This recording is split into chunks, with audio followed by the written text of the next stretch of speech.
At paiimbestigahan po ng Malacanang ang impormasyong aktibo sa bansa ang monitorisang grupong Fethullah Gulen na nagsimula sa Turkey. Kasunod po yan ng babala ng Embahada ng Turkey na konektado sa grupong ito ang ilang eskwelahan sa Zamboanga City at Metro Manila.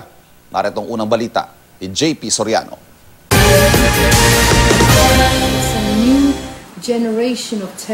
Mula mismo sa bibig ni Ambassador Esra Kankuror ng Turkey, dapat daw bantayan ng pamahalaan ang ilang institusyon gaya ng mga eskwelahan na maaaring affiliated o konektado sa grupong Fethullah Gulen.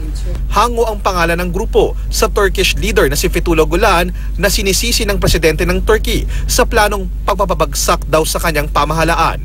Terorista raw ang nagpopondo sa grupo. Sa impormasyon pa ng ambassador, ilan sa mga eskwelahang ito ay aktibong nag-ooperate sa Zamboanga City at sa Maynila.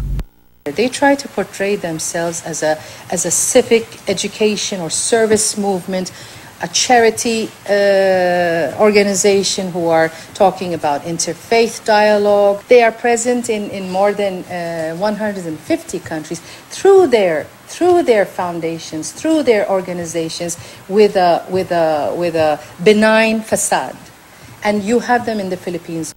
Ayon sa ambassador ng Turkey sa Pilipinas, dati na raw silang nakikipag-ugnayan sa mga opisyal ng bansa kaugnay sa Fethullah Gulen. Hindi raw kasi imposibleng sumusuporta ang grupo sa terror group na ISIS, na kaalyado ng Mauti Group na nakikipaglaban sa Marawi City hanggang ngayon. In Turkey, for example, they have been cooperating with other organizations in order to execute and implement their plans. Ambassador, so the possibility is there. The possibility is there. Yeah. Ang Department of Foreign Affairs at Philippine National Police, sineseryoso raw ang impormasyong ibinigay sa kanila ng Turkish Embassy. We are taking the matter seriously and doing our own vetting or own investigation together with the agencies that have the capability of doing that. Most likely dahil yun nga, lahat ng mga jihadist na gustong pumunta sa Syria at Iraq, wala man sila ibang approach kundi dumaan through Turkey.